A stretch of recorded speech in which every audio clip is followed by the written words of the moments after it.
nating maunawaan ang mga pangyayari sa pinakadakilang obra ni William Shakespeare na Romeo at Juliet, ay pasukin muna natin ang daigdig ng panitikan ng bansang England. Ano nga ba ang England? Ang England ay isang bansa na bahagi ng United Kingdom. Kahangganan nito ang Scotland sa hilaga at Wales sa kanluran. Sakop ng England ang higit sa gitna at katimugang bahagi ng pulo ng Grand Britanya na nasa hilagang Atlantiko at higit 100 maliliit na pulo gaya ng Isles of Scilly at Isle of Wight. Panitikan ng England. Ang pagsisimula ng panitikan ng England ay masasalamin sa epikong Beowulf noong 8 hanggang 11 siglo na itinuturing na pinakatanyag na obra nito. Isa pa sa pinakamahalagang akdang napatanyag sa larangan ng panitikan dito ay ang The Canterbury Tales by Geoffrey Chaucer, 1343 hanggang 1400. Ito rin ang sinasabing akda na may malaking impluwensya kay Dr. Jose Rizal upang sulatin ang dakilang obra nito na Noli Me Tangere. Ang dula ay isang uri ng panitikan na hati ito sa ilang ito na maraming tagpo. Pinakalayunin nitong itanghal ang mga tagpo sa isang tanghalan o entablado. Gaya ng ilang panitikan, ang karamihan sa mga dulang itinatanghal ay hango sa totoong buhay, maliban na lamang sa ilang dulang hanang malikhain at malayang kaisipan. Ang trahedya ay isang dulang ang bida ay hahantong sa malungkot na wakas o kabiguan. Mayroon din ang mga uri ng ganitong dula, may malungkot ngunit makabaluhang wakas. Nagsimula ang ganitong uri ng drama mula sa sinaunang Gresya. Kabilang sa maagang mga bantog o tagapagsulat ng trahedya sa Gresya ng sina Aeschylus, Sophocles at Euripides. Paano nga ba makakatulong ang dula sa paglalarawan ng tradisyon at kultura ng isang bansa? Ito ay malaking tulong sapagkat ang dula ay isang makapangyarihang kasangkapan na nagpapakita ng kultura at tradisyon ng isang bansa.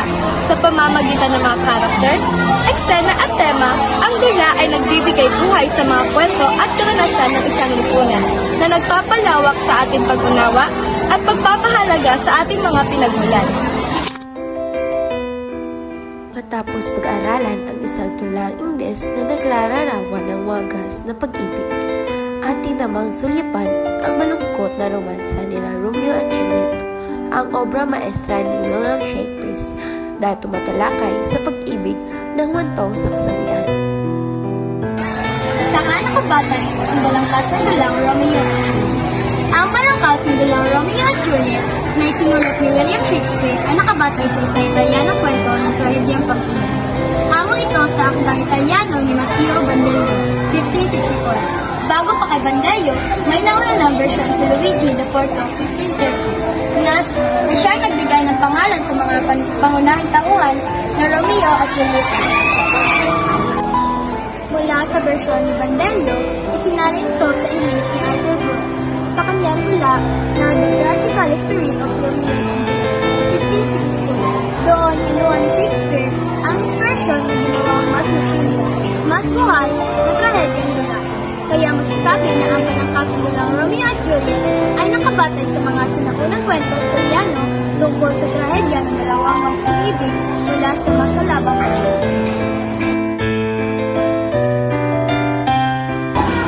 Ngayon ay tatalakayin natin ang palambuhay ni William Shakespeare. Si William Shakespeare ay pinanganak noong April 23, 1569 sa Stratford upon Avon, Inglaterra.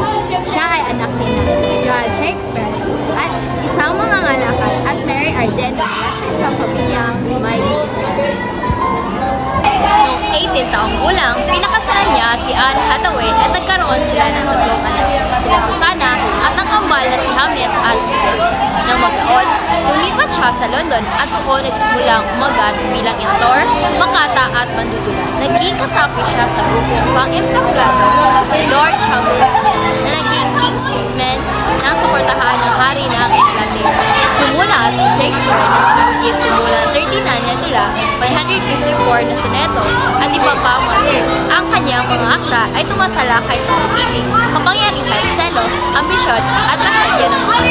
Ilan sa mga kanyang tula ay Romeo and Juliet, Hamlet, Macbeth, Othello at Midsummer Night's Dream. Ang trahedyang pag-ibig ni Romeo at Juliet ay nagsimula sa matagalang away ng kanilang mga pamilya sa Verona o Italy. Sa isang piging ng mga Capulet, nakita ang dalawa at agad na nabighani ng pag-ibig.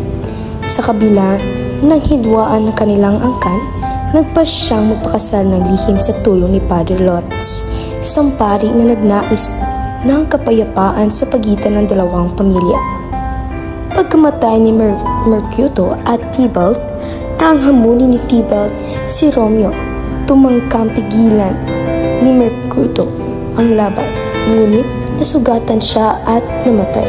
Sa galit, pinatay ni Romeo si Tybalt na nagtulak sa prinsipe ng Verona na palayasin siya. Itinago ni Padre Lawrence si Romeo habang naghanda ng paraan para maipagkasundo ang magkasintahan. Plano ni Padre Lawrence upang takasan ni Juliet ang magpipitong kasal kay Paris, isang mayamang binata. Binigyan siya ng pare ng gamot na magpapakunwari siyang patay. Ngunit hindi naabot ni Romeo ang balita dahil sa pagkabigo ng mensahero. Nang makarating siya sa libigan ni Juliet, ininom niya ang lason at namatay. Nagising si Juliet at nakitang patay ang minamahal. Kaya sinakas niya ang sarili gamit ang kutsilyo ni Romeo. Wakas ng hidwaan, ang trahedya at magkasintahan ang nagdulot ng magkasundo sa Montague at Capulet. Parehong nagtayo iritong statwa.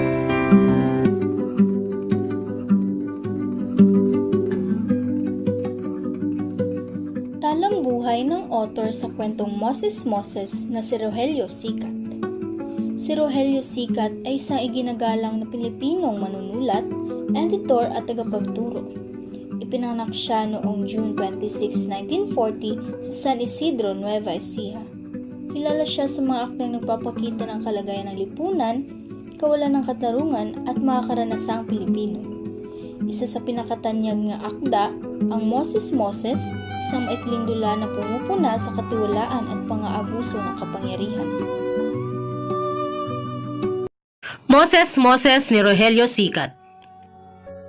Pinag-uusapan ng magkapatid na Ana at Regina Calderon ang tungkol sa kalagayan ni Aida na ginahasa ng anak ng isang politiko. Si Aida ay anak ni Regina. Dahil sa taglay nitong kagandahan, ay hinahangaan siya ng nakararami. Isa na rito ang anak ng alkalde. Madalas niyang nais kausapin si Aida, ngunit hindi siya pinapansin ng dalaga dahil sa pagnanais ng dalagang makatapos ng kanyang pag-aaral. Dahil dito, nakaisip ng ibang paraan ang anak ng alkalde. Inabangan ng anak ng alkalde si Aida sa paglabas nito sa paaralan. Isinakay sa kanyang kotse at dinala sa isang lugar na walang makakakita. At doon, pinagsamantalahan. Iyon ang dahilan ng trauma ng dalaga. Nasa gayong silang pagkukwentuhan nang tumambad sa pintuan ng kanilang apartment ang alkalde at ang konsehal. Naparoon sila upang magdiskargo. Pinakiusapan nila si Regina na iurong niya ang kasong isinampa laban sa anak ng alkalde at upang ihingi ng tawad ang ginawa nito sa kanyang anak. Dahil sa isang malaking kaabalahan, di umano ang ginawa ng anak ng alkalde kay Aida. Tinangka ng alkalde na ayusin na lamang ito sa labas ng husgado, ayon na rin sa rekomendasyon ng kumpare niyang si Judge Joaquin. Sinubok niyang ipang-areglo sa kaso ang 10,000 piso. Tinanggihan naman ito ni Regina at naging mainit ang pagtatalo ng magkabilang panig. Nanindigan si Regina na itutuloy niya ang kaso laban sa anak ng alkalde. At ihahanap niya ng hustisya ang sinapit ng kanyang dalaga. Hinamon siya ng alkalde at binantaan si Regina na mapupunta lamang sa wala ang kanyang ipinaglalaban. Pagkatapos sumibad ang sasakyang kinalululanan ng dalawang bisita, ay napaupo si Regina sa isang tabi. Tumayo sa harapan niya ang panganay na anak na si Tony. Nakiusap ang anak sa kanya na iurong na lamang ang demanda. Naniniwala siya na mapupunta lamang sa wala ang kasong iyon, subalit nanindigang muli si Regina. Lalaban siya kahit na ipanlalaban niya ang sarili niyang kuko sa malalaking bato. Naputol na lamang ang pagtatalo ng mag-ina nang mapansin nilang pababa sa hagdan si Aida. Doon lamang niya naalalang magpabili ng gamot sa butika para sa dalaga. Si Tony ang lumabas ng bahay upang bumili ng gamot. Pagkaalis ng binata ay siya namang paglapit ni Ben na takot na takot. Ipinagtapat ito sa ina na bitbit ni Tony sa kanyang paglabas ang isang baril. Labis pang nabahala si Regina nang ipagtapat ng bunsong gabi-gabing lumalabas ng bahay si Tony para hanapin ang anak ng alkalde. At upang saglit na mapanatag ang kalooban ni Regina ay pinagpahinga muna siya ni Ana. Nalimpungatan na lamang siya nang marinig ang tunog mula sa nabasag na bote ng gamot na natabig ni Aida. Dali-dali namang lumapit si Regina sa kinaroroonan ng anak. Nilinis niya ang nagkalat na bubog sa sahig. Nangusap ang anak na dalaga sa ina at sinabi rito ang paghanga niya sa kanyang kuya Tony. Katulad ni Regina, nababahala rin siya sa kanyang kuya. Umaga na noon at naiwang mag-isa si Regina samantalang namamalikmata siyang nakatingin sa pinto nang dumating ang isang taxi sa tapat ng kanilang bahay.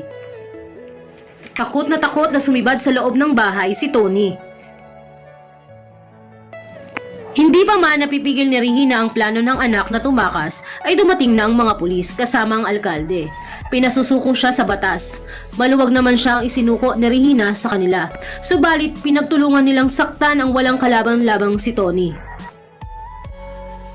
Mabilis na inago ni Regina ang sandata ng isang pulis at ipinambaril niya ito sa kawawang anak. Makalawang makapagpaputok si Regina at bago pa man maago ng pulis ang baril ay bumagsak na si Tony. Ginamit ni Regina ang kanyang mga kamay upang bawiin ang buhay ng kanyang natatanging anak at upang maiwas siya sa kalupitan ng lipunan.